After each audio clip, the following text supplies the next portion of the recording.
କଳାହାଣ୍ଡିରେ ଲଜ୍ଜା 8 ମାସର ଗର୍ଭବତୀ ମହିଳାଙ୍କୁ ପାଷ୍ଟରଙ୍କ ଦୁଷ୍କର୍ମ ଅଭିଯୋଗ ପୋଲିସ ଖୋଜୁଛି ପାଷ୍ଟରକୁ। କଳାହାଣ୍ଡି ଜିଲ୍ଲା ଭବାନୀପାଟଣା ସଦର ଥାନା ଅଞ୍ଚଳରେ ଜଣେ 8 ମାସର ଗର୍ଭବତୀ ମହିଳାକୁ ପ୍ରାର୍ଥନା କରାଇଦେବା ବାହାନାରେ ଡାକି ସ୍ୱାମୀକୁ ନିଶା ଦେଇ 2 ଘଣ୍ଟା ଧରି ଶୋଷଣ କରିଛି। ଏହି ଘଟଣାଟି କଳାହାଣ୍ଡି ଜିଲ୍ଲା ସଦର ଥାନା ଅଞ୍ଚଳର। ଘଟଣାଟି ଏମିତି ଥିଲା, ପାଷ୍ଟର ବା ଖ୍ରୀଷ୍ଟିଆନ ଧର୍ମୀ ସଦର ଥାନା ଠେମ୍ରା ଗାଁର ଜିନେଶ କୁମାର ପୂର୍ବରୁ ପୀଡ଼ିତାଙ୍କ ଘରକୁ ଗଲା। ପୀଡ଼ିତାର ଦେହ ଅସୁସ୍ଥ ଥିବାର ଦେଖି ଗୁଣି ଗାରେଡ଼ିରେ ଭୟ ଦେଖାଇ ମୁଁ ଭଲ କରିଦେବି ପ୍ରାର୍ଥନା ମାଧ୍ୟମରେ ବୋଲି କହିଥିଲା।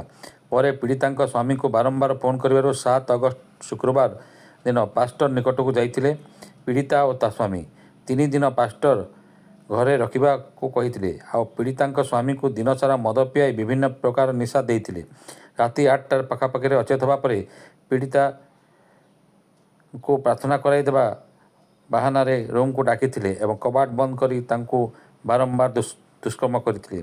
ପୀଡ଼ିତା ଚିତ୍କାର କଲା ପରେ ମଧ୍ୟ ପାଷ୍ଟର ଦିନେଶ ଗର୍ଭବତୀ ମହିଳାଙ୍କୁ ଅମାନୁଷିକ ଭାବେ ଦୁଷ୍କର୍ମ କରିଥିଲେ। ହେଲେ ଘଟଣାକୁ 5 ଦିନ ହେଲେ ମଧ୍ୟ ପୋଲିସର ହାତ ଖାଲି ରହିଛି।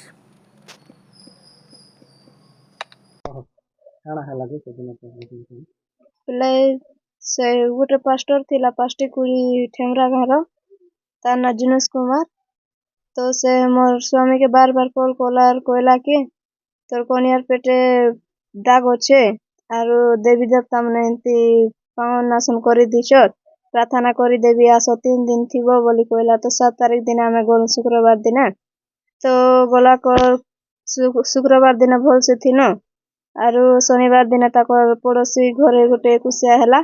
तो 1 बजा न 4 बजा तक मोर स्वामी के मद पानी पिए देला आरो ताके मते काना देथिला केनता सेटा तो मने जानि से सेंस आउट थ्योरी परी गल बेले ताके आनला आर सोई देला खोटे न तो से सोई थिला।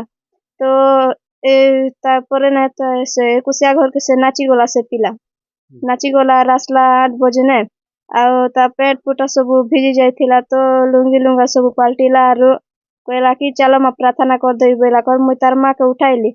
तो उठाइला कर तार मां कहला कि 2 लोग संगे जहा बोली कहला। तो मुई कहली कि तमे भी संगे चलो गो बेला कर तार माँ एक ताके मना कर देला नहीं से तार पिला मना कर देला नहीं माता मैंने जहाँ मैं बह के गोटे रोके प्रार्थना कर दे बेला आर भीतर नेला आरो काना कर देला जो मोर किछु सोर नहीं आसे सेतकी बेले ना आर जबरदस्ती सेतकी बेले मोबाइल भी मोरटा फिकी देला। सेतकी बेले लाइट जलाली से घर अंधार थिला तो लाइट जला कर से मोबाइल के भी फिकी देला। तो मोबाइल डिस्प्ले जाइछे आ कहला कि तोर मोबाइल मैं बने देबी बोली कहला।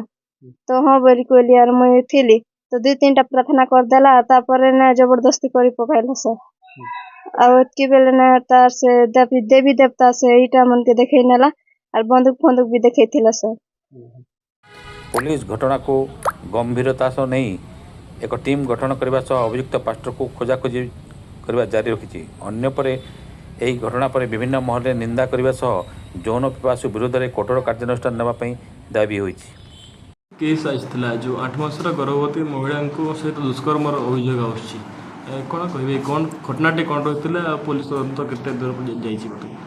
कलाहांडी सदर थाना रे गोटे केस रजिस्ट्रेशन होती 8 मासर झील प्रेग्नेंट थिला आउ रेप केस रिपोर्ट करची ताऊपरे हमर सदर थाना बीएस केस नंबर 335 रजिस्ट्रेशन होती आउ इन्वेस्टिगेशन चली सब प्रकार आमर एफर्ट चली आम जिते शीघ्र पारिबु आम मुदला को अरेस्ट करूँ। गोटे मुदला आब्सकंडर अच्छी आमर टीम फॉर्मेशन होती आउ सब एंगल रु चेष्टा कराऊँ जिते शीघ्र हम आम आक्यूज को अरेस्ट करूँ। मेडिकल एग्जामिनेशन हाँ विक्टिम रो मेडिकल एग्जामिनेशन सब तार जहाँ स्टेटमेंट रिकॉर्ड सब सरी जाइए। मैडम आउ गोटे कथा जो नहीं सेमती किसी जना पड़ुनी